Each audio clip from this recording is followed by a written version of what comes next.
you can have killer retirement fees that just absolutely erode your total growth that you have of your portfolio over the course of time. And you really need to understand how much you're paying for in retirement time and making sure that you're getting value for that. I'm not saying that the cheapest is always the best, but cost absolutely counts when it comes to retirement planning. And I would agree. I wish that the industry would be more transparent. We see an example here of like Ticketmaster.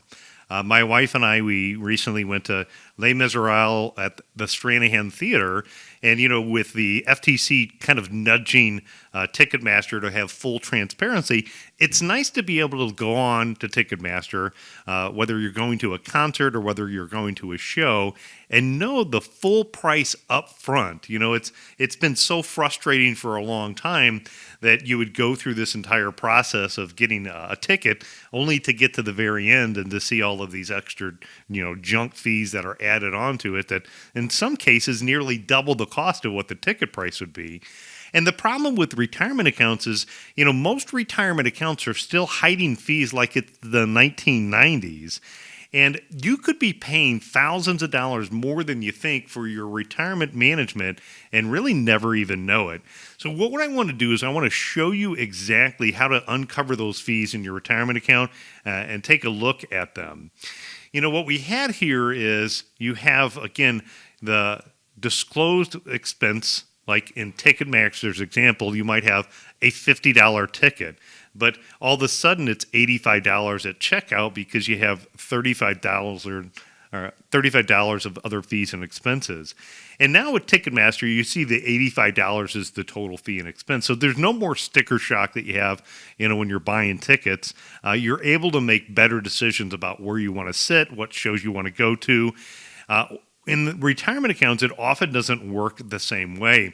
What happens is you have various levels of fees and expenses, and sometimes those fees can be buried in the fine print and also be expressed as a percentage term.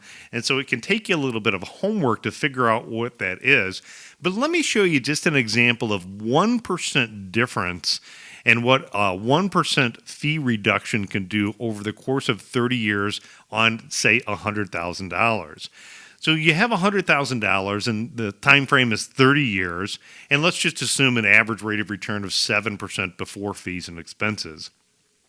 In the two scenarios, scenario one, we're going to say they have a 1% annual fee, and scenario two, they have a 2% annual fee. So the net investment on scenario one is you're going to take 7, the expected rate of return, subtract 1. It's going to have a net return of 6% after fees.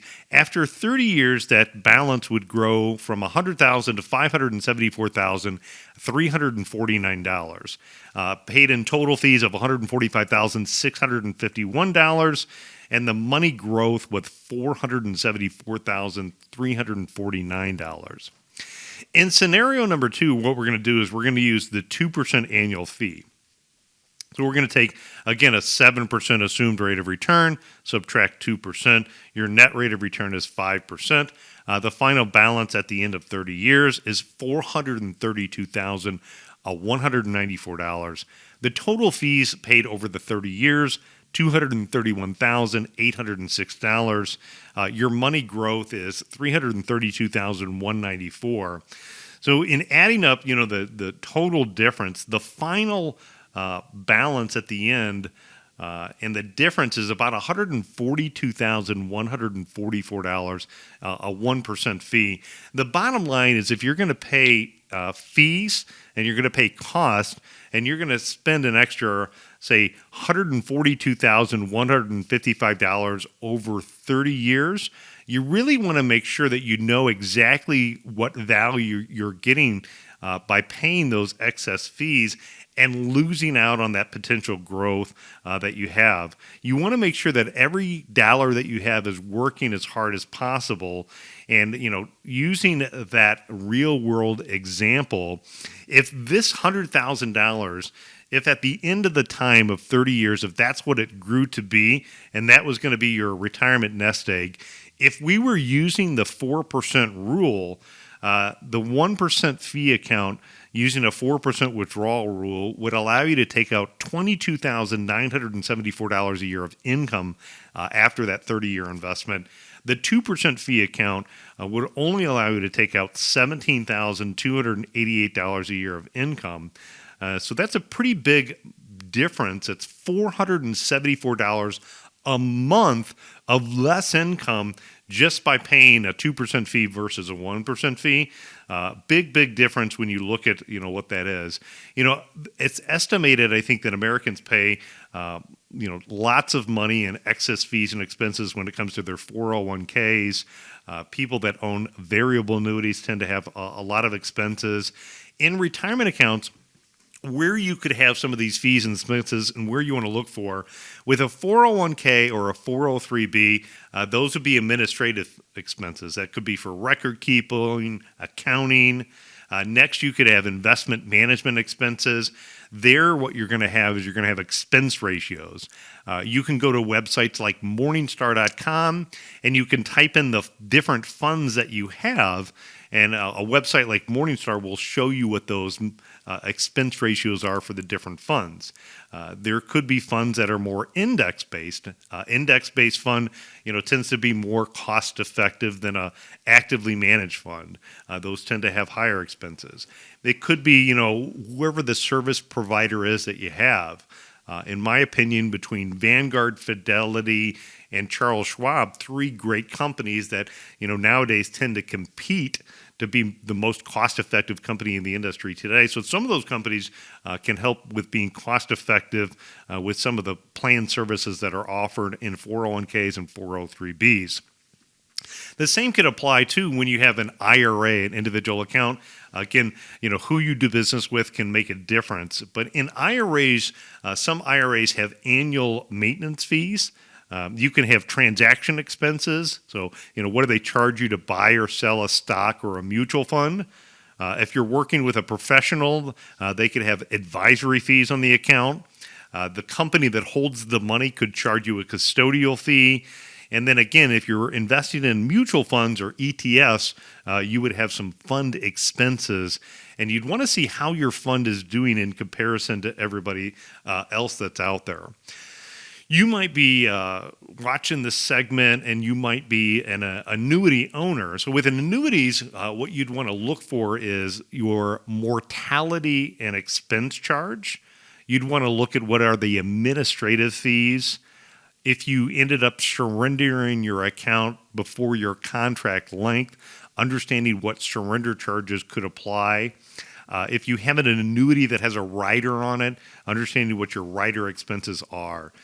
If you're working with a financial advisor, a lot of times you'll have what is called an AUM, stands for Assets Under Management fee. You could have some type of planning fee as a consultant. And then other times there's still some financial advisors that work on more of a commission basis. You'd want to understand what that is. So to uncover these, what you really want to do on your 401k or 403b, you can request a copy of what is called your plan summary description. Look for the section 404A-5, which is your fee disclosure. You can also check your quarterly statements. Again, you can use some of the resources if you have mutual funds like I was talking about with Morningstar. For your IRA, what you want to do is you want to read what your account agreement says. Again, you could check if you get physical prospectuses in the mail for expense ratios, or you can use online sources to look at what the fund expense ratios are. And of course, pay careful attention to your monthly or quarterly statements that you get. If you have a managed account and you're paying a management fee for AUM, assets under management, you could always request a free breakdown in writing. You want to calculate the dollar amount, not just the percentage of what you're paying. Ask about any other third-party cost. A lot of times, again, I see people that will have an AUM fee, but their advisor ultimately then works with a third-party money manager that ultimately owns sub-accounts. And so you end up in a situation where you have a couple of different layers of fees and expenses. That's where it gets a little bit more tricky and to be hidden, where at the end of the day, if there was an equity that everybody agreed was a great equity or a couple of stocks to own, maybe best to just go direct to the market purchase those stocks versus having a couple of different layers. The red flags that you want to look out when you're asking fees and expenses. And I know this topic has become easier today than when it was 20 years ago when I got into business. Today consumers, investors are comfortable asking this question, and you should feel comfortable asking that question to whoever you're working with. It's a fair question. It's your money. You deserve to know. One of the things that would be a red flag is if you kind of get vague answers or vague language back, or it says something that, well, there's other fees that could apply as well. If you don't get a clear fee schedule that's broken down and you have to flip through multiple different pages of a 400-page prospectus, if you get any reluctance when they ask you about when you ask about the fees and expenses, that could be a kind of a big red flag. If you had a $500,000 portfolio and you had 1.5% in total fees, that's $7,500 of fee in fees and expenses. The same portfolio, if you had a 0.5% in fees, that's $2,500. That $5,000 a year of fee savings over the next 10 years is $50,000. Can make a big difference as well. What a good fee transparency looks like is you get a breakdown of what those annual fees are. Not only seeing it in percentage terms, you actually see it in dollar amounts as well. You get a clear breakdown and you have a clear understanding as far as what those fees and expenses cover. You can compare your fee and expense versus a benchmark to see, how are your fees and expenses compared to other.